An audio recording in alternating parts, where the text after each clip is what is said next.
The Santa Claus Rally just kicked off today and we're already slamming into some key levels. Is this just an oversold bounce that we're seeing, or is it the start of a real continuation? In today's video, we're diving deep into the charts. We're going to be revealing the expected moves that the options markets are pricing in, breaking down the one sector that could decide everything going into 2025. So trust me, you're not going to want to miss today's episode. We'll be diving into much more than just that, including the conditions of the markets. We're going to hop into some of the futures.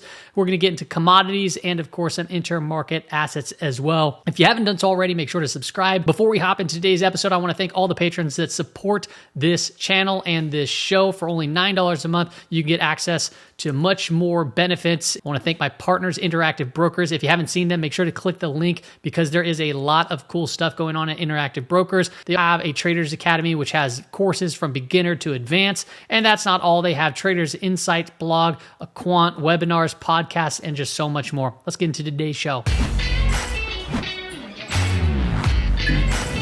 All right, people, welcome back. I hope you enjoyed your Christmas holiday. The Santa Claus Rally, which is a well-documented phenomenon in the stock market, has started officially today. Now, this goes for the last 5 trading days of December and the first 2 trading days of January. This term was coined by Yale Hirsch in his 1972 book, The Stock Trader's Almanac. If you haven't heard of that, they do the Stock Trader's Almanac once a year here. I got my 2025 version on my desk as we stand. Now, historically, the S&P 500 gains an average of 1.3% during this 7-day period, with positive returns occurring approximately 75 to almost 80% of the time since 1950. And then the rally is often attributed to several factors, including holiday optimism, tax considerations, portfolio rebalancing. Now, these type of statistics, they're helpful in terms of probabilities for the most part, and something to be aware of as we're heading into the year end. But I want to get a little bit more intricate in this when we get into the market conditions and how they're subtly changing in this current moment right now. Now, before we do that, I want to hop into some S&P 500 charts and get into some of the updates around market breadth. Now, what I'm looking at here is the percent of stocks above the 200-day moving average, and that goes for the NASDAQ, the NYSE, NASDAQ 100, Dow Jones, S&P 100, 1500, and so forth down the list all the way to the 500. And the reason why I want to bring this up is because the market sold off pretty hard last week, and there was poor breadth in the market, kind of leading us to believe that we could see a little bit of a pullback in the markets.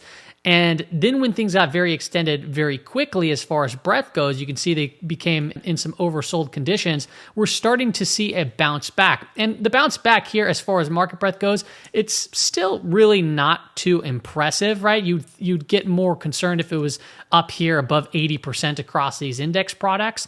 But right now we are seeing a little bit of a bounce in the markets. You can see over here that we also got very extended from the NIMOT, which is the NYSE McClellan Oscillator. This is a traditional calculation, and we had a minus 300 reading. In fact, actually, we crossed around the zero line on the summation index here too as well, around minus 300. And if you look back through history, the times that this has happened, it's actually not been the greatest sign for the markets. I think I'm going to talk about that one on another video. I think it's an interesting chart, but I don't think it's an actionable chart. So as we got oversold, we're starting to see the little bit of a rally back, and the summation index still below zero, but it's trying to turn up. When you apply a parabolic SAR to the summation index, it does pretty well with catching potential changes in trend. So for example, we started crossing more bearish over here, and that happened to be right around this area. And since that point, the market has came in slightly there. If I look at just a breadth type EMAs, we do a 5, 10, 20. It's known as the 5, 10, 20 timer. Typically, when you get the 5 under the 10 under the 20, it becomes a little bit more bearish in the markets. That's just because the trends are changing more bearishly. And on the flip side of that, when you have the 5 above the 10 above the 20, it's much more bullish. Like for example here, and the market's been rising, we go through some volatility, and it corrects itself. So as it stands right here, we started seeing a little bit of a bearish nature, but the market has recovered in this V-shaped type recovery. So we'll dive into that a little bit more as we get deeper throughout this video. If we look at the weekly time frame for the S&P 500, what do you notice going on this week? Well, this week we're really just seeing an inside trading week. We saw almost an inside trading week here, but notice how the volatility or the range of these candles got rather small, right? You have an authoritative candle, a little bit smaller of a body, and then here, and then it's getting a little bit smaller. And this is where you got to be a little bit careful when things start consolidating like this, because if you do get a breakdown, you can have an expansion of volatility to the downside. Or if you break out to the upside, you can see an expansion of volatility more towards the upside in the price action. So we're seeing still large volatility, large range candles. This week is more of an inside trading week as it's recovering that weekly 5 EMA right now. We still got one more day to go. So this is a positive sign in this current context. Now, at the beginning of the video, I talked about how we're running into a critical level already, or an important level. And that happens to be right here at 60.55. And this is something we've been tracking since, well, going into the Q4, right? Here's October, there's November, and then now we're in December going into 2025, right? A quarter, the first month, the second month, and then the third month.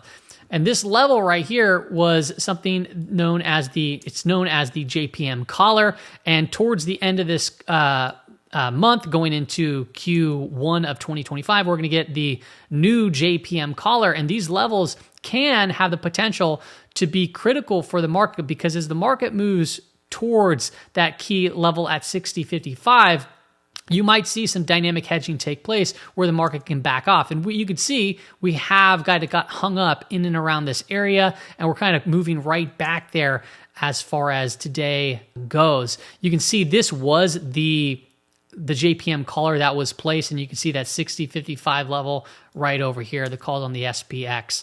Now, I found this chart to be very interesting. This is looking at back month versus front month volatility, and you could just look at it when it's basically an oversold or overbought type conditions, right? Using those words loosely here. But in short, when you start getting at 1.20, this means that back month volatility, right? 3-month volatility is 20% higher than front month, which is the VIX. And that's where you got to be a little bit more cautious, right? Things can consolidate, things could pull back. We talked about that here going basically into December, how we said that, hey, it's reaching elevated levels. You can typically see some pullbacks in around these areas. We even looked at the put to call ratio, right? And we said we wouldn't feel more comfortable when we start crossing back underneath the 1, because that has also marked some pretty decent bottoms, or you started to see the selling kind of pause out for a bit.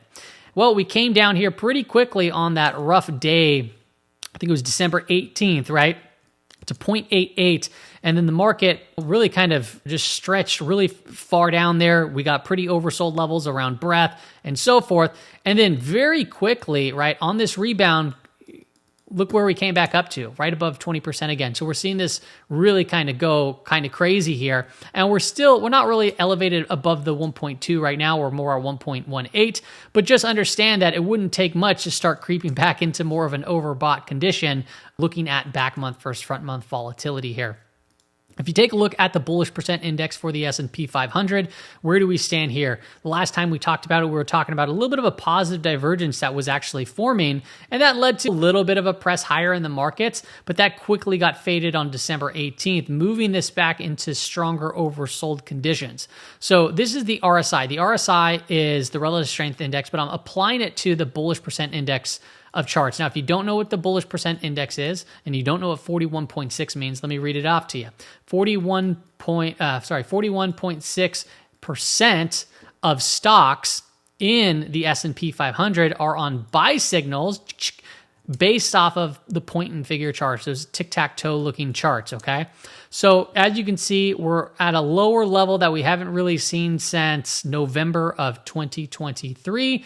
So it got fried a little bit here, but yet the market is not too far away from its all-time highs as we are already in oversold conditions, right? So to me, what this says is if Santa Claus wants to show up for the Santa Claus Rally going into the first 2 trading days of January, this could be actually a pretty beneficial area to start trying to break through some of these critical levels.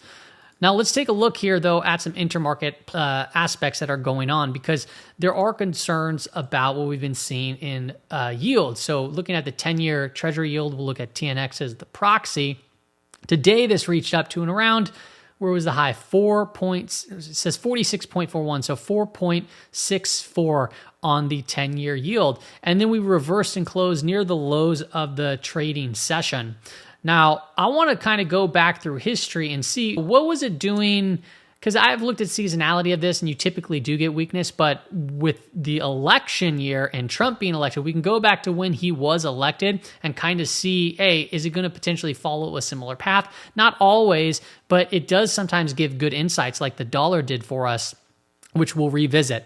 Now, just from a strictly technical basis, we do see a high here and a higher high as the price action has been moving higher, and we do have a negative divergence forming on the RSI. The same thing happened over here, which led to some consolidation pullbacks. And you can see over here on the price momentum oscillator, we do have the high and the lower high reading here as well. So if this does start to come off a little bit, this could start kind of rolling itself over and seeing a bearish crossover with this divergence and potentially play out to the downside. We'll show you here in a moment what that looked like in 2016 going into 2017.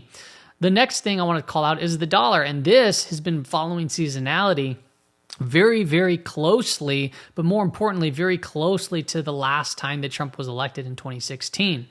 Typically, you get some seasonal weakness in November into like 2025. And that wasn't quite the case, because if you go back through history and you look, hey, when the last time Trump was elected, you actually get a rally into 2025. So just looking at the dollar as it stands now, price action kind of wedged right after a long move. And then we saw a pretty strong break to another little high here today at the high was 108.3.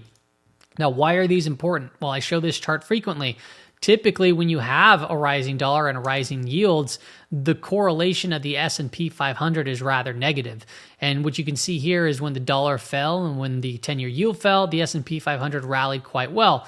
And even more recently, the dollar rallied, the 10-year yield rallied, and the S&P 500 did see finally some of the sell side action of seeing a rising dollar and rising yield. But really, we're kind of consolidating here because the 10-year yield, this S&P 500 has been holding up rather well. All right, so this is the 10-year yield going into 2017, and I thought this was kind of interesting because it looks somewhat similar, right? So if you take a look at, this is 2016 going into 2017, well, this is going into 2025 right now.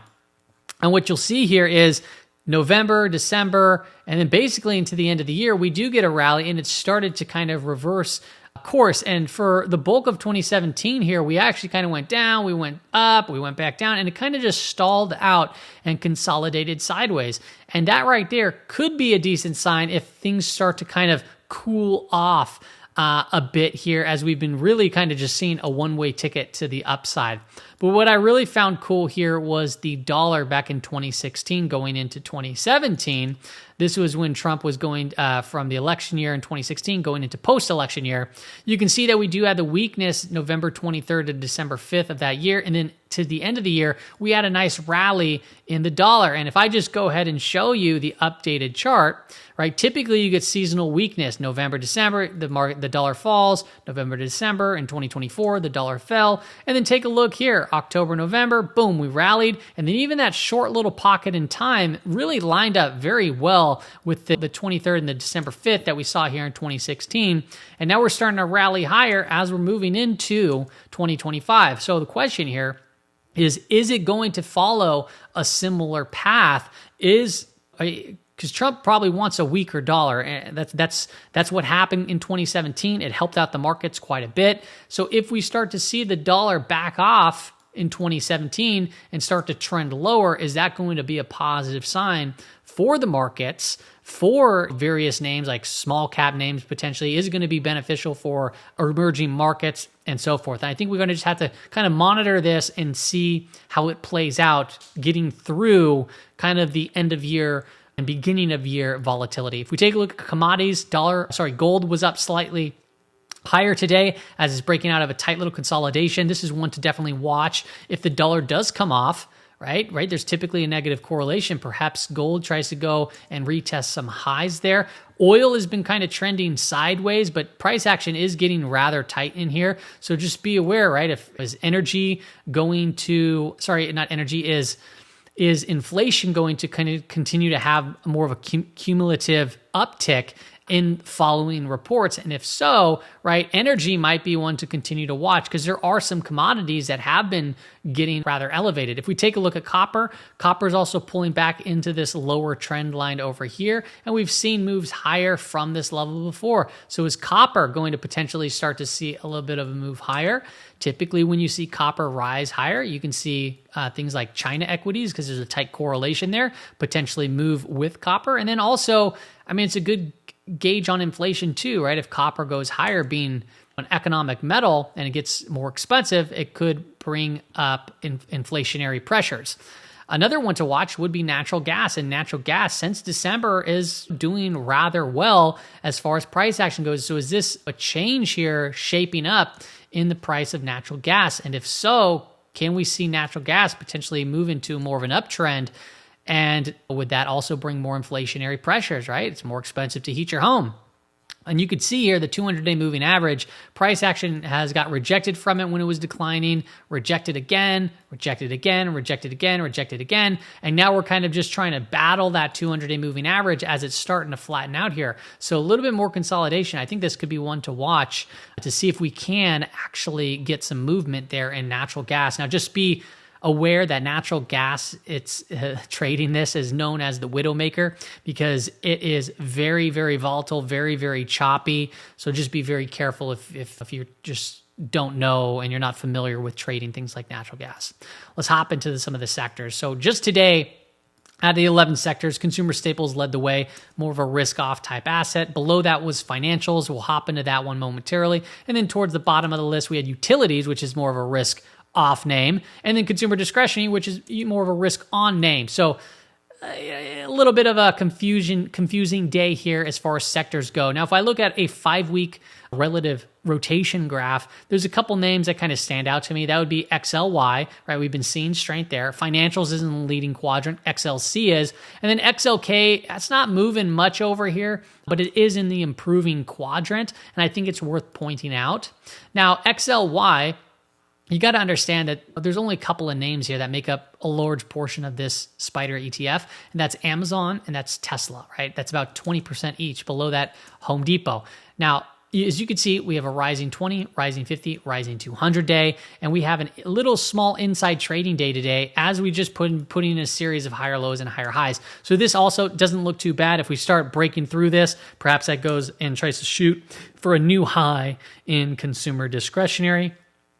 Financials I find to be pretty interesting here, as financials now is starting to kind of break through this downtrending line here. And you can see we do have a series of some higher highs, higher lows, and we're above a rising 50-day moving average. We're kind of with it. We're below a shorter term average that's declining, and we're well above a rising 200-day. And if you look at XLF as a whole, financials as a whole, as we're moving into 2025, these are going to be the names that are going to be first to report earnings in Q1. So 10 days from now, we got BlackRock, UNH is a healthcare name, but then we got BK, Wells Fargo, Citigroup, JPM, and then down the list, Bank of America, Morgan Stanley, and so forth. And as this is taking place, if I look at the bullish percent index for financials, look at the RSI is actually pretty oversold, and we're in a level around 55% here. We haven't seen that level since August, which was when we started to see some massive volatility right earlier this year. And that actually led to a pretty nice rally. So is financials setting up here to potentially see a little bit of a move to the upside? And as we're coming into earnings, I think that could be a possibility. I've looked at some of the financial names. I do like AXP, American Express, looks to be holding up rather well. We got volatility this one day. It moved down with the markets, and that's kind of to be expected. It was a high correlated down day. But take a look. It's recovered fully, and it closed actually today above that volatile candle. And you can see it's kind of been just holding this downsloping trend, and it's kind of just been moving slightly up here. And we're not too far away from breaking to another high for the year. So I think AXP could very well be one of the players to have on the radar. If you look at XLC, right? So once again, communications, what's in there? It's like tech, Meta, and you got Google, right? Making up both about almost 20%. Below that is Netflix. Today, right, we've seen the volatility. We haven't fully recovered. We're seeing a little bit of a bounce here. And today we had almost an inside trading day. I would still consider it kind of an inside trading day. So if we start breaking back above, maybe we reclaim the 20-day moving average back to around 100, maybe that sets us up for higher moves. But as it stands now, just be aware that, I mean, we have the higher highs. If you count this a lower low, if we start moving up and we come back down, or even if we come back down and break this, that would be one of the first lower highs and lower lows, which means that we could be due for some more consolidation, or potentially the trend is changing. XLK, like I said, is worth noting. XLK recovered, right? That big volatile day. We had this outside trading day, and boom, we're right back to these highs here in a bullish trend, right? 20 is rising, 50-day is rising, 200-day is rising, and we're kind of just back to these prior levels here for the technology sector. Now, at the beginning of the episode, I talked about a very important market sector that really can make or break the Qs, the S&P 500 going into 2025. And the sector that I'm talking about is a heavy growth sector, and that happens to be the semiconductors. Now, semiconductors, they have been showing some really poor relative strength and underperformance as of recent, because we've been going through a larger period of consolidation, right? This is a weekly time frame, and you can see we're in December now, but we're back to where we were in April, May-ish of this year for the semiconductors. But when you look at this chart as a whole, I mean, it looks pretty darn bullish and a very nice consolidation taking place. You can see this larger kind of cupping pattern here as we're kind of had a rising 40-week and 30-week moving average. And when we broke out, we saw a nice move, a very strong move, right? We're talking about 160 up to and around 280. And now price action's seen some volatility. But as it's seen volatility, price action is kind of reaching the apex of this tighter consolidation. Now we're still above a rising 30-week and a rising 40-week average. So are we going to potentially see this break back above 260-ish to go retest these highs? And I think that that's going to be a very critical aspect in the market. Why? Because the correlation that the semiconductors have to the S&P 500. So the red line is the SOX, which is the semiconductor index, and the black line is the SPY. And as you can see, they move somewhat hand in hand. But recently, the SPY kept on pressing higher, and the semiconductors kind of been starting to diverge a little bit, which tells me one of two things can happen. It means that the S&P 500 could catch to the downside, which it did slightly, or the semiconductors can catch back up and start to get this correlation back under wraps. And if that is the case, and you have a sector that's very important, heavy growth, that could be a very, very positive sign going into 2025. The MACD, right, if you look at these type of indicators, it's starting to curl up. It's trending bearish here. Look for a potential bullish crossover. But overall, we're getting 1, 2, 3, 4 weeks tight right here as we're kind of reaching the apex of this compression pattern here. All right, let's get into some of the expected move. What is the market pricing in for this week? And what are they pricing in for going into tomorrow's trading session? So this is the SPY, and I track these weekly expected moves every week. And you can see the blue boxes. Those are when we close outside of the weekly expected move. For those that don't know what the expected move is, this is what the options market is pricing in as far as forward-looking risk goes. So at the end of a week, I'll get these levels and put them out to the Discord, and I'll draw them on my screen. So when this week closed over here, when we saw this volatility, it gave me this level over here, which was plus or minus $9.94. Okay, and where are we now? We're right at the weekly expected move. And we have one trading day left. Okay, now typically, if you're into probabilities and statistics, there's about an 80% probability that the S&P 500 is going to tag one of these levels every week. So 75% to 80% of the time, that is the case. And sometimes we close outside of it. Sometimes we tag it and move back up. Sometimes we don't tag it, and the more information that we get when this stuff happens gives us more insights to what could potentially happen next. So, for example, on the prior week, right, we had a 2 standard deviation move. We closed way outside. Well, we were way outside of it for the day. But take a look here. Look at this MTD thing. This MTD was actually started here in December. This was what the month was priced in from the options market. So the market, we can not only do weekly, but we can do quarterly and we could do monthly too. So December said, hey, looking at what's ahead in this month, the options market priced in this expected move down to around 583.95 to about 621. And as we broke this volatile week over here, look where we came into. We came right underneath the month-to-date expected move. And if you were paying attention during this time, when you have about a 2 standard deviation break of a weekly expected move, and then you're pulling into a level like this right here is kind of why I talked about in a prior episode, the rubber band effect. You get a very explosive move to the downside. It's very likely to see some sort of explosive move back into the opposite direction. And the way that I kind of showed that was through looking at various charts from a rate of change perspective. So as it stands right now, we are right there at the upper weekly expected move. Quarter to date, which would be the end of December, the upper level is still up there at around 616. Let's zoom in a little bit. So here's the SPY. This is the 15-minute time frame. Now, the big level that I wanted to pay attention to was the JWAP. Now, the JWAP is just kind of a joke, right? It's called the Jerome Weighted Average Price. So what I like to do is I like to apply a volume weighted average price to when the announcement came out of cutting rates.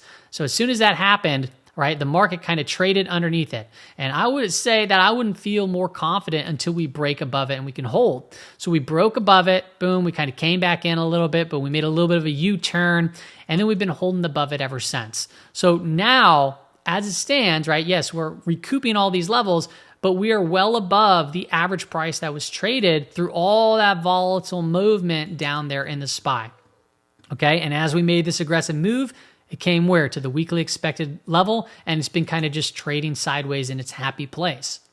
Now, I want to apply another couple of things here, because if the market's going to stall out here at the weekly expected move, or maybe even up to the daily, and it starts coming in, if you don't know this, right, if you don't plan for the possibility for this to happen, you may be caught off guard. But we're above a 5-day moving average that's flattening out here, if we can hold above it. We're above a week to date, and if price comes down into this area, we have a lot of levels of confluence.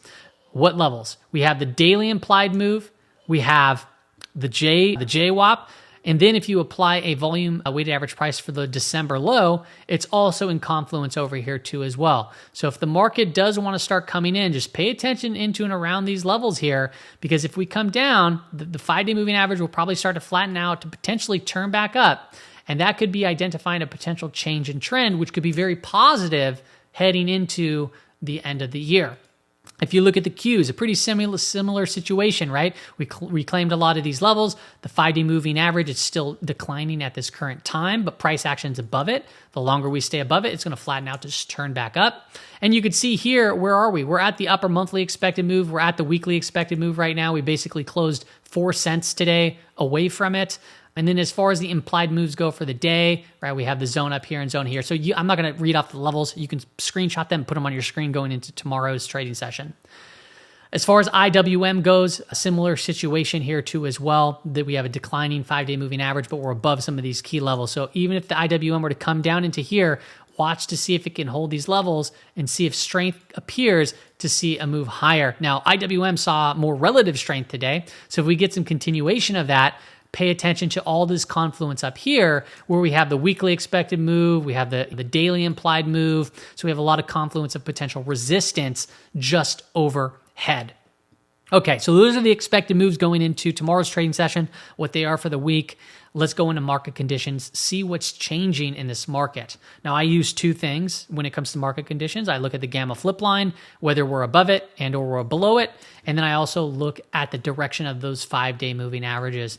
Now, very quickly, the flip line is about 6,000. It's kind of a zone. We're more neutral right now. We're just slightly above it, okay? We can easily slip back into negative gamma territory from where we currently stand. But right now, we're in positive gamma. So I would say I'm pretty confident here as if we can hold 6,000. More importantly, I'd want to hold 5,900. It's a bigger level in terms of gamma goes. And we're kind of running into our call wall, which is about 60, give or take a little bit as it stands, okay? So positive gamma, what does this mean? It means that volatility typically reduces and liquidity increases. So you want to hold above that gamma flip line. And the best way I can kind of really show you this is by looking at a time series of net gamma. And you can see here when it's darker gray, that's when we're in below the flip line. And these 4 days we were below the flip line. And in these last 3 trading days, it only shows 2 now because it didn't update, we were in positive gamma. Now, when we're in negative gamma, right, when we're below the flip line, volatility typically increases, liquidity dries up. So I know people look at the VIX, right? And if I were to show you this on a display of the VIX, the gray shaded boxes are highlighting when we go into negative gamma. So you can see the VIX went higher, the VIX went higher, the VIX went higher, VIX went higher, higher, higher. And it gave us good insight that we could see volatility pick up as we were slipping into that negative gamma territory. And you can see over here, bam, we slipped into it early in the trading session and we saw an explosive move in volatility. And then it started backing us off as we moved more into a positive gamma regime. Okay, so check there for the bulls. Being in positive gamma territory, you want to hold those levels. Now, this level, this is positive to see because we have the SPY, the Qs, IWM, even semiconductors, we have biotech and Dow Jones. They're turning yellow, and the yellow is coming from price being above them. And why is it yellow? It's because the 5-day moving average, right now, it's still declining as price is above it. So it's more of a cautionary sign. In this current context, you'd want this to start turning green over here, which would mean the mathematics of the 5-day moving average start to turn up. Now, these are the 30-minute time frames. I apply a 65-minute moving average, which roughly equates to the 5-day moving average. Now, this is where it gets interesting. If price were to come off, right, and back off from the weekly expected moves where they currently are now, if you anchor that volume weighted average price to the lows of the December, and you can see I'm just doing that across the board on all of these, it's in confluence with the 5-day moving average. So if it pulls back, it doesn't mean you have to buy at these levels, but if you start to see strength after that and a higher low, that could set up the potential change in trend in the short term and be very positive going into the next year. So this is good to see. It may not be ready right now, but it is a positive to see this change taking place from both a gamma perspective and a 5-day moving average perspective right now, including after seeing all of that volatility, which we saw the prior week. We're going to hop into some of the futures market. Then I want to hop into crypto and revisit the Sailor to Shift tool. And then I'll also talk about some stocks to watch too as well. So on the futures side, I'm going to be fairly quick, right? We had an explosive move to the downside and we were kind of recovering. And you can see we had big outside trading days. We're still in a positive trend as we're seeing some of the higher highs take place. But I wanted to call out across the board some lows that were breached. So as I've been stating, right, we've been having higher lows and higher highs, but you can see here this breached this low. So we do have a lower low and we're moving up in one direction here. So really what you want to see is this high taken out and quickly too, because if it's not and it starts, price comes down, just be aware that this would be a lower high. And then you really got to watch this because if that breaks, that would be then identifying a change in trend there as far as a lower high and a lower low, which means we could be in for some more sideways chop into 2025, okay? So now if it just pulls back a little bit and moves up, then in the short term, right, we would see a low, a higher low, then a higher high, and that would be positive, but ultimately you'd want to break that high. Okay, NQ would be a similar situation, right? I would say that this is still a series of higher lows and higher highs, and we had this big outside day, and it's above a rising 20, rising 50, rising 200. So things are still very strong as far as the mega stocks go. So NQ looks pretty darn decent. Ruddy did good today. However, it's not quite recovering its fall like the other products. However, today, right, we did see some pretty decent follow through out of this tight price action. And we've seen times where you get shaken out of the Ruddy, right, small caps. We had a nice breakout, it had a back test, and then we kind of undercut it here. We are still above that rising 200 day. And as we're going into this new year post-election, there are various data points out there that suggest that small caps typically get the most love going into New Year's. So I think that small caps could be, if they are going to recover, they have a good room to recover, which makes it for a potential good opportunity here. So if you do go in, you'd want to make sure that you're just holding above these lows over here. Or for example, if you're trading more tightly, maybe under this low as we play this little breakout of this tighter consolidation and kind of follow price up if you want to adjust as time continues. As far as YM goes, pretty similar situation here. This is what created all the bad breath to begin with. Then we kind of had the puke out day there as well as with everything else. Still a bunch of higher highs, higher lows. The only difference here now is we did crack this low, right? So as we move up, if we're going to create a new lower high, then watch this, because if that breaks, then it's going to be another lower low in the series, which could identify a potential consolidation period, a longer period, or potentially more, where we can go into more corrective state. Maybe knows 10, 20, maybe even a bear market. We don't know until that kind of stuff happens, but that's what I'd be watching for, is the changes in higher highs and higher lows. Okay, so as far as crypto goes, we've been seeing a nice move in crypto, right, in Bitcoin, but it came off a bit. And you could see we slipped into a negative rate of change between the Bitcoin to gold, the 4-week rate of change. And this is known as the sell signal, right? There's no trigger here yet, but it is the sell signal, meaning that once the rate of change got pretty extended up here, typically when things get extended, they may cool off a bit. That's what we're seeing right now, currently cool off. Then when we close in negative rate of change environment, this will be the more of the stronger caution sign, but the trigger comes if price were to cross below, it's roughly at about 92,100. It has to break the low of the prior trading week. And if it does that, that would be the official trigger that we've seen catch, right? Whipsaws, but we've also seen it catch the largest market sell-offs in the price of Bitcoin too as well, and larger periods of consolidation. Then if that were to take place, right, if we were to slip under that level, we'd want to see the next buy signal, buy trigger. Now, how does this turn into a no trigger? The rate of change would have to close positive territory, and we would have to not breach the low of the prior trading week at that 92,000. If we look at Bitcoin right now, it is getting a little kind of all over the place. We had a negative divergence there in the RSI. Price came into a rising 50-day. I mean, overall, it's kind of just going sideways here, and it's digesting a just insane rally that we've recently seen. I want to go over some stocks to watch now, give you some things that are on the radar. Now, I post a lot more different setups just like these, but I do it in the trade ideas section in the Discord. So if you want to see more charts that are on my radar, if you want to see my tight list, the watch list, if you want to see more expected moves, if you want to have access to the query channel of Trading Ticks where you can type in and get information on all kinds of cool stocks, all kinds of stocks with all kinds of different dark pool data, seasonality type of data, whale watch data, all kinds of cool stuff. It's all in there. I put the entire Trading Ticks suite in there. So the first one I'll talk about here is COHR. And a lot of these charts that I'll go over here, there's 3 of them. I just really like how the volume's been showing up on the days where it starts moving higher. So you can see, boom, we see some good volume on the up days, volume on the up days, and so forth. It looks really good. Just this last couple trading days ago, we saw it right here off these lows. Pretty good volume day. And we have about 3 days tight over here. And it's in just this trading range. So not only do we have a nice breakout, right, move here, price action, volume's kind of dried up as it's consolidating. We're getting some more volume stepping in here. So these type of things make for good setups. If we start to break out of this high, perhaps it goes and tests the upper portion of this channel. And if it starts breaking down, then just kind of get out of it and wait to see if it sets up again. But I like how it's kind of setting up in this current context. We have Duolingo, D-U-O-L. And this one also, right, we had a nice big run up on strong volume. Price consolidated. We started breaking out on also, once again, good volume. And more recently, we've been kind of just pulling in sideways here. Price action's getting very tight these last 4 trading days. And we saw a nice volume on this day. So I would say I'd be watching for a breakout here.